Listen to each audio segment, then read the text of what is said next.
All right, so let's try example number 3 using the product rule. All right, so in this example, we are asked to find f prime of 2.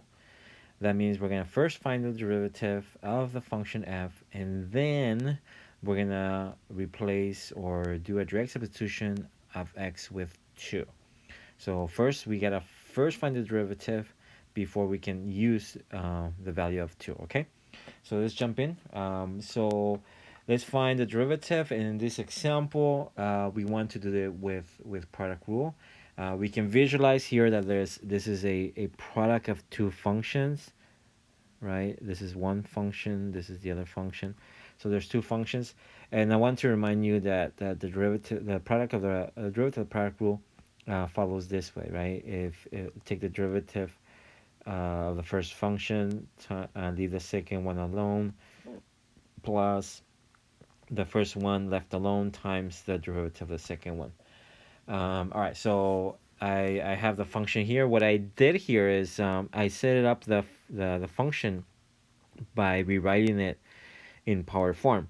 So if you notice, the square root of x by definition can always be written as a power form, right? As a power of x to the 1/2. Right? In fact, you should write that whenever you're dealing with derivatives. So I did that right here. And follow -6, and then x cubed -7. And I want to remind you that whenever you have a denominator, as a variable that's a denominator and it's a factor of the denominator, you can always move it to the top by changing the power sign of the variable, right? So in that case is -1 because there's always an imaginary 1 there. All right, so let's go ahead and rewrite this as x to the -1. Now this is perfectly set up now because everything has a power. There's no square roots, there's no denominators, right, in this case. So let's jump in. Now the next part here is to set it up.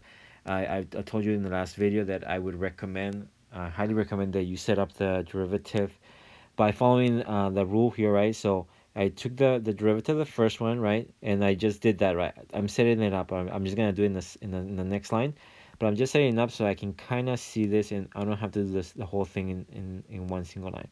So here's the second. So for derivative of the first one times the second one left alone plus the first one left alone times the derivative of the second one, right? So now let's go ahead and execute those. So the derivative of this is going to be 7 times 1/2, bring down by using power rule, 1/2 times x to the -1/2. The derivative of a constant -6 is 0. So there you go, right? So that's your derivative, and I'm gonna group this together because remember, the derivative is by itself a group. So I'm gonna rewrite the next one. Nothing needs to be done here, then just copy and paste. And then here we're gonna have that, right? Copy and paste for that one too. Now let's take the derivative of the second function for this one. So it'll be, I'm gonna put a parenthesis here, so it'll be 3 following power rule for this, 3x squared minus 7 times -1 times x to the -2 by using power rule, plus the derivative of 11, which is 0, right? So there you go, and then close the parentheses, and that's it, right? This is actually the derivative. Of course, we want to rewrite this by simplifying a few things. 7 times 1/2 is 7 over 2. So what we're going to do here is rewrite as 7 over 2. Now, because this has negative power, that means that this can go in the denominator, so we're going to rewrite it as x to the 1/2. Like this. And the next one is x to the third minus 7. Again, this one has negative power, so we're going to move that to the denominator. Plus, this stays the same. And then this is going to be simplified as 3x squared. Negative times negative is positive 7. But because it has a negative power, this is going to go to the denominator, and there you go, we close that.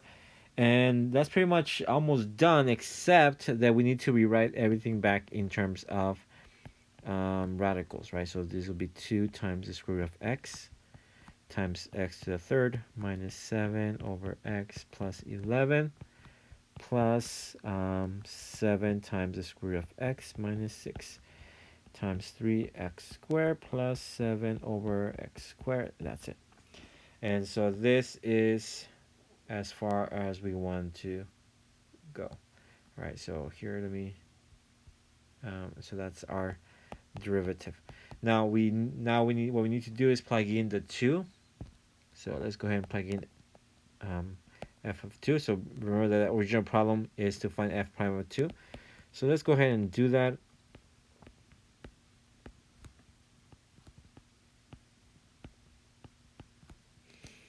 Every time I see a 2, I mean next I replace it with a 2.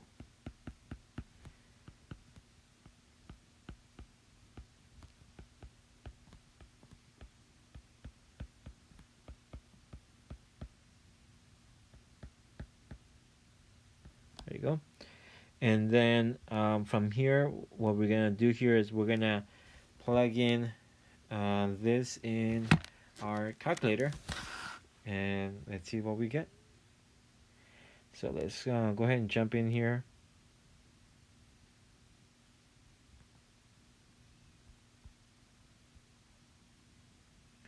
All right, so I have a good calculator here. It's somewhere in here. Sorry, it's gonna take me a second here to find it. It might be here. I just got it, so there you go. That's the one.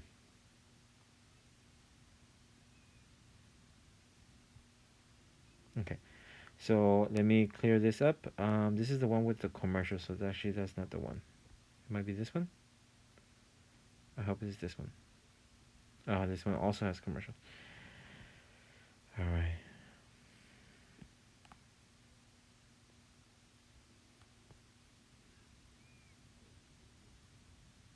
Okay. All right, so let me split the screen. All right. So what we're gonna do is we're gonna type in that number in here. So I'm gonna show you how to do that. Let's start with putting some parentheses. So it'll be so we can do is start by typing 7 over 2 times square root of 2. So that would be because there's a product on the denominator, we want to group that product. So it'll be parentheses 2 times the square root of 2, and then move to the right side so I can close that parenthesis. So that's crossed. That ended. We're gonna multiply that, and we're gonna put a parentheses to multiply by the rest of it. So 2 cubed is, I can do this in my head, is just 8, but let's just go ahead, 2 to the power of 3. There you go. Minus, be careful because the minus is on the numerator, so I'm gonna have to delete that part. Oh, I did the wrong one. So it will be 3, and then to the right, and now I have minus 7 over 2 plus 11, close parentheses, and that took care of the first term. So now we're gonna have plus parentheses 7 times the square root of 2. Move to the right so you can get out from the radical, minus 6, close parentheses, 3 times 2 squared is 4. So we can probably do some of the things in our head if you can, right? That's always more helpful. 7 plus 7 over 4, right? 2 squared is 4. So close parentheses and click enter, and we end up getting 91.97. So 91.978, and that is the correct value. All right. So I hope you guys found this helpful. Please